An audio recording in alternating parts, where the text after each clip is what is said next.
នេះកលាការបានធ្វើរឿងមេធាវីស្មោះត្រង់ហើយនឹងអ្នកតែផ្ទៃអឹមមកកាន់កន្លែងកើតហេតុ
លោកមិនតបកាត់ទៅហើយបញ្ជាអាចទៅជ្រោកចាស់ជីធាតុសុងនោះហើយបញ្ញាធ្វើម៉ាស៊ីនពេលវេលាព្រាមទៅនឹងឃើញជីធាតុសុងទៅតែអាយុ20ឆ្នាំទេយើងលៀងខួរវាទៅចាំដល់50ឆ្នាំក្រោយថ្ងៃនេះដល់ពេលនោះនឹងដោះលែងលោកមិនតបបានជាមិនខានទេ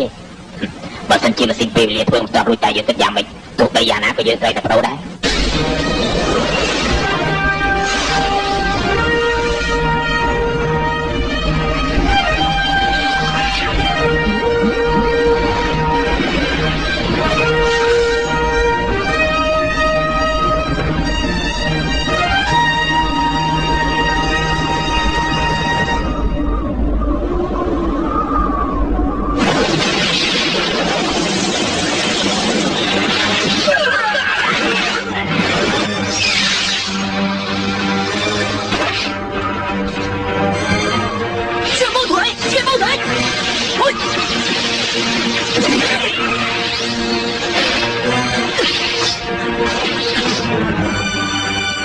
តែច្បងចោះចាញ់ហើយចោះចាញ់ឈួតមែនហ្មង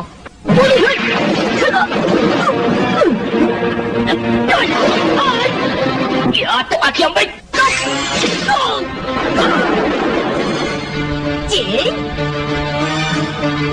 យ៉ា